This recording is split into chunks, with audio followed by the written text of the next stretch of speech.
Bu Maraş'taki olaydan sonra, katliamdan sonra resmi yetkililerin, bakanların, Emniyet Genel Müdürlüğü'nün yapmış olduğu açıklama iki meselede odaklanıyordu. Bir tanesi dediler ki bu bireysel bir suç. İkincisi bir terör vakası değil.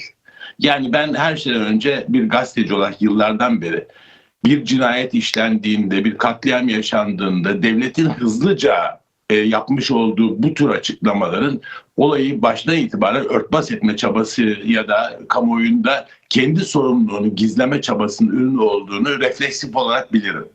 Şimdi bu noktada iki noktaya değinmek lazım. Bir tanesi, bu suç gerçekten bir bireysel suç muydu? Yani bu katliam bireysel miydi? Hepimiz biliyoruz ki birkaç noktada AKP iktidarının yıllardan beri toplumda geliştirmiş olduğu yozlaştırma eğilimleri, depolitizasyon eğilimleri, eğitim sistemindeki bir kindar nesil yaratma çabaları, şiddet sarmalının bu denli toplumsal zeminde gelişmesi ve cezasızlık politikaları. İşte bu kadın cinayetlerinden çocuk cinayetlerine, sokaklardaki uyuşturucu çetelerinin giderek daha hızlı bir şekilde ve daha yaygın bir şekilde ta taş rayınlarına kadar yaygınlaşmasının aslında zemininde doğrudan doğruya iktidarın uygulamış olduğu politikalar olduğu gerçeğini belirtmek lazım. Bu anlamda bu suç veya benzer suçlar asla bireysel suçlar olarak nitelendirilemez. Bireysel suçlar olarak değerlendirilmesi doğrudan doğruya iktidarın sorumluluğunu gizlemeye, onun üzerine örtmeye yönelik bir çabanın ürünüdür diye net bir şekilde söylemek lazım. İkincisi, bu terör vakası mı değil mi sorusunun yanıtı da çok ortada. Terör dediğin şey masum insanların, sebepsiz ve günahsız insanların topluca katledilmesi eylemidir. Yani uluslararası dilde bu çok net bir şekilde tanımlanmıştır. Bu terör eylemi değilse neyi biz terör eylemi olarak nitelendireceğiz? Şimdi bu iki nokta iktidarın pozisyonunu çok net olarak tanımlıyor bize. Yani bir, kendi elini yıkamaya çalışıyor bu olay üzerinden. İkincisi, bu olayın daha basit bir olay halinde gösterip bir anlamda faili de korumaya, failin ailesini de korumaya çalışıyor. Çünkü failin ailesi hepimiz bildiğimiz gibi bir polis memuru, diğer istihbaratçı bir polis ve babanın işte kendi çocuğunu alıp poligonlara götürdüğü, az önce haberinizde belirttiğiniz gibi bir ailenin rolü çocuğu poligona götürüp atış talimi yaptırmak değil, kütüphaneye götürüp kitap okumasını sağlamak ya da evi kitaplıkla doldurup onun daha iyi eğitim alması için çaba sarf etmek. Şimdi bunu geçelim. Tabii neye yol açtı bu içinde bulunduğumuz bu yozlaştırma süreci? Esas itibariyle iktidarın kendi güvenli alanını yaratma çabasının ürünü. Yani ne yapıyorlar? Bir despolitizasyon faaliyeti uyguluyorlar bütün toplumda.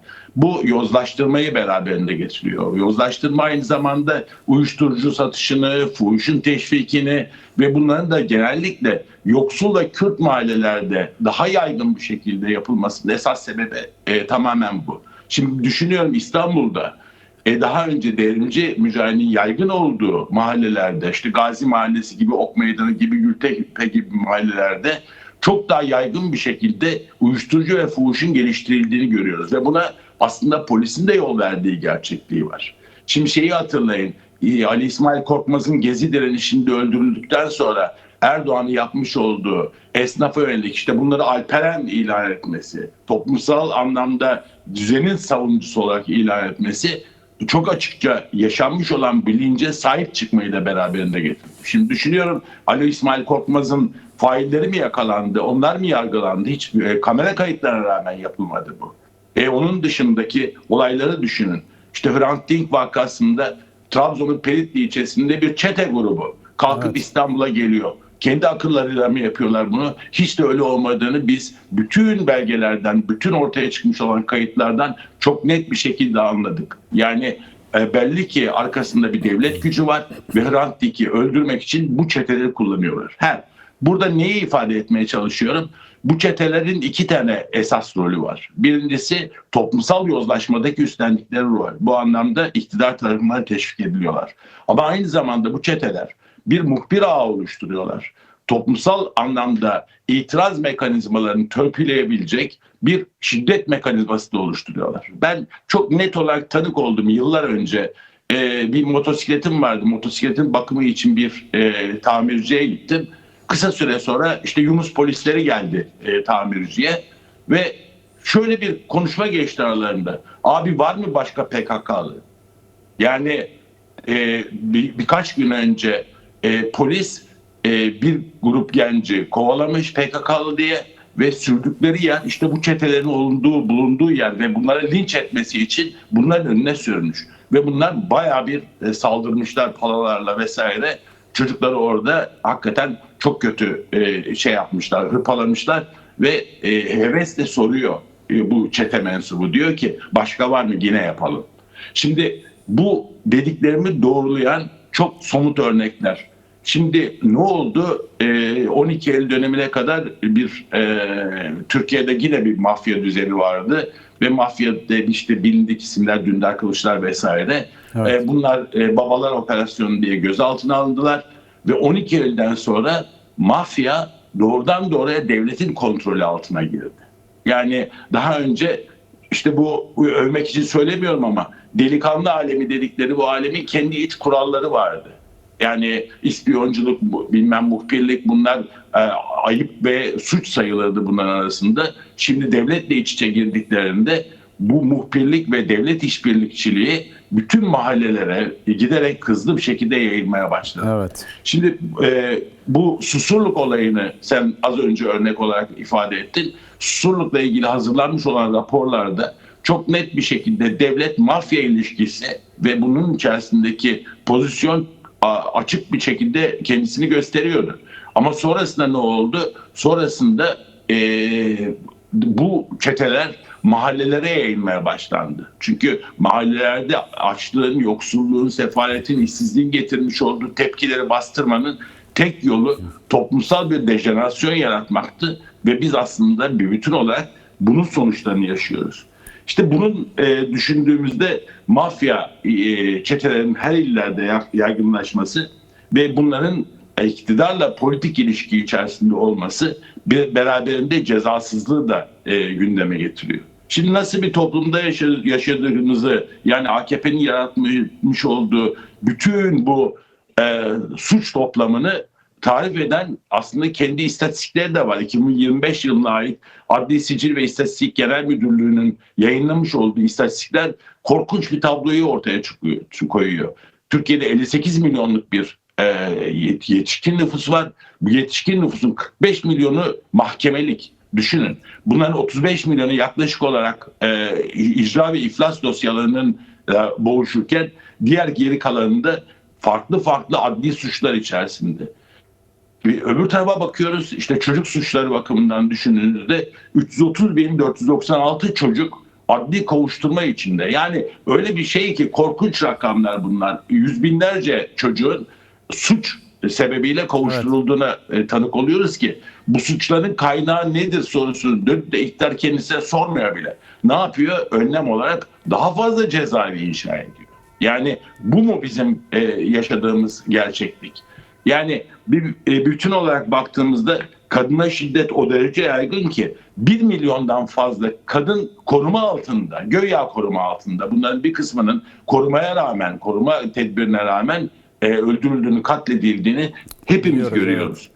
İşte düşündüğümüzde biz bütün olarak korkunç bir suç toplumunun yaratmış olduğu AKP'nin sonuçlarını yaşıyoruz. İşte bu Gülistan Doku cinayetinin örtbas edilmesi meselesi, Maraş'taki polis çocuğunun gidip katliam yapması. Ya bir evde niye 7 silah olabilir diye kimse sormuyor. 7 tane silah var bir evin içerisinde. Ve bu evin içerisinde o silah aile bireylerinin kolaylıkla ulaşabileceği bilmem ne kendinden kilitli sandık içerisinde saklı gibi gösterilmiş olan bir şey. Aynı zamanda baba şeyi de yapıyor. Çocuğa silah eğitimi de veriyor. Yani öyle bir haldeyiz ki işte dizi filmlerde hepimiz görüyoruz. Kurtlar Vadisi'nden başlayarak diğer bütün mafya dizilerini düşünün. İşte şarap kadehleri blurlanıyor ama herkesin belinde her an çekilmeye hazır silah var. Ve silah meşru, adam öldürmek meşru. Adam öldürdükten sonra asla soruşturmaya tabi tutulmamak, yakalanmamak da meşru. Bize bunu gösteriyorlar ve bu çerçevede baktığında bu toplumsal yozlaşmanın temelini ve geliştirilmesini bizzat iktidarın uygulamış olduğu politikalar ortaya çıkarttı ki biz bunun sonuçlarıyla şimdi uğraşmaya devam edeceğiz. Peki Eval Ertuğrul, şimdi tabloyu net bir şekilde sen de ortaya koydun. Son olarak işte okullarda yaşanan saldırı, Gülistan Doku dava dosyasının yeniden görüşülmeye başlanmasında çıkan yeni bilgiler, ki bunlar biliniyordu. Bilinen gerçekler de ancak işte örtbas edilmeye çalışılan gerçekler de aynı zamanda. Şimdi sorun net ortada. AKP iktidarı yine işte okul saldırılarına ilişkin ceza arttırımı gibi yani çok çözüm getirmeyecek önerilerde bulunuyor ama esas çözümü biraz konuşmak gerekiyorsa tam da böylesi bir süreçte devam eden Önder Apo'nun Barış ve Demokratik Toplum çağrısının önemi ve aciliyeti de bir kez daha ortaya çıkmış oluyor. Çünkü burada Önder Apo barış ortamını ve demokratik toplumun gerekliliğine vurgu yapıyor. Barışın ve barış dilinin eğitim ve çocukların geleceği açısından önemine ilişkin de değerlendirme almak isterim senden. Şimdi toplumun demokratikleşmesi aynı zamanda okulları da demokratikleştirmez mi? Dolayısıyla çocukların yaşam biçimlerini de değiştirmez mi? Tamamen haklısın. İçinde bulunduğumuz tablonun bir antitezinin geliştirilmesi lazım ki bu zaten önümüzde duruyor. İşte Barış Demokratik Toplum çağrısı ve bu çerçevede öngörülen yeni sistem aslında bir arada yaşama kültürünü beraberinde getiriyor. Kindar ve dindar bir nesil yaratmak yerine bilime bağlı bir eğitim sisteminin bunun yerini almasını gerektiriyor. Toplumda toplumsal yozlaşmanın yerine bir arada kolektif bir yaşamın inşası için gösterilmesi gereken çabayı öngörüyor. Şimdi şöyle baktığında kapitalist modernite kolay yoldan zengin olmanın propagandasını yapar. Ve biz AKP toplumunda aslında biz biraz bunu net bir şekilde de görüyoruz. Yani 25 yıl içerisinde ne kadar zenginleşmiş olan türedi zenginlerin varlığından haberdarız. Ve toplumda pek çok kimse buna da bakıyor. Yani sabahtan akşama kadar çalışıp ay sonunu bile getiremeyen insanların zaman içerisinde kısa yoldan zengin olmanın, kısa yoldan köşeyi dönmenin bir yolunu bulması çabası var. İşte bu çaba neye yöneltiyor? Uyuşturucuya yöneltiyor, fuhuşa yöneltiyor. Ve bu konuda da toplumsal bir teşvik söz konusu. Şimdi buradan yola bakıldığında demin dediğim gibi bunun antitezini geliştirmek lazım. Yani yozlaşmanın yerine insani değerleri ortaya koymak ve bunun propagandasını yapmak lazım. Bir arada yaşam ilişkilerinin sağlam temelleri oluşturulması için bunun gerçekten toplumsal örgütlenmesini geliştirmek lazım. Yani şöyle bir şey söyleyeyim, yani 70'li yıllar aman da çok iyi değildi tabii ki ama diğer yandan ayıp denilen bir kavram vardı örneğin. Yani insanlar ayıplanırdı, toplumda tecrit edilirlerdi kötü bir davranış üretenler. Tacizciler, tecavüzcüler bir anlamda ignore edilirlerdi, toplum dışına atılırlardı. Ve bunlar cezasızlıkla karşı karşıya kalmazlardı. Ama şimdiki dönem içerisinde hepimiz biliyoruz ki koca şiddetine ya da erkek şiddetine uğrayan bir kadın karakola bile başvurulduğunda eşiyle ya da sevgilisiyle barıştırılmaya çalışılıyor. Yani bu şiddet niye uygulanmış ve bunun ne tür cezası var diye düşünmek yerine bu şiddeti daha da güçlendirecek bir cezasızlık politikası hayatımızın ta içine kadar girmiş durumda. İşte demin haberinizde de örneğiniz verdiniz, işte Gülistan Doku, Rabia Arnaz ve bu benzer cinayetlerin hepsinin üzerinin örtülmesi çabası ve üzerine örtülmeye çalışılan her tür cinayetin de arkasında hakikaten bir takım kodamanların yer alması. İşte Mehmet Ağar gibi, işte bilmem Tuncay Sonel gibi, Süleyman Soylu gibi yaratıkların var olması işte bu toplumsal anlamda bir anlamda da örnek oluşturuyor. Yani o yaptı ben de yapayım ve o yaptı ceza almadı ben de yaparsam ceza almam. Zaten demin söylediğim gibi bu aynı zamanda toplumsal yoz çete ilişkileri devletle bağlantılı olduğu için bir anlamda onlara garanti de veriliyor. Yani evet. Düşünsenize Trabzon'dan tut ülkenin pek çok yerinde yaşanmış olan linç vakalarının sonrasında kim ceza aldı? Ve bu linç vakalarının arkasında kimler vardı sorusu çok net bir şekilde bir anlamda polis teşvikiyle, işte WhatsApp grupları üzerinden haberleşilerek, nerede Kürt varsa, nerede bir devrimci varsa onun üzerine nasıl bir linç politikasıyla gidileceğini bizzat devlet güçleri tayin ediyor. Şimdi bu şartlar altında bu cezasızlık politikaları devam ederken işte tabii biz neye bakıyoruz? İşte bir sürü eğitimci ana akım medyada çıkıyor. İşte çocuğun psikolojisinden tut da bilmem neye varıncaya kadar. Dön ilk önce toplumda bu dejenerasyonu, bu yozlaşma biçimini örgütleyen iktidara bak. Bu iktidarı bu şekilde devam ettikçe bunların arkası kesilmeyeceği Peki. gibi daha da ağır sonuçlar ortaya çıkacak. Yani bu anlamda da Türkiye'de barışın, demokratik toplumun inşa edilmesi artık bir gereklilik değil, bir zorunluluk ve mutlak işte ekmek kadar, su kadar hayati bir ihtiyaç haline gelmiş Peki. durumda.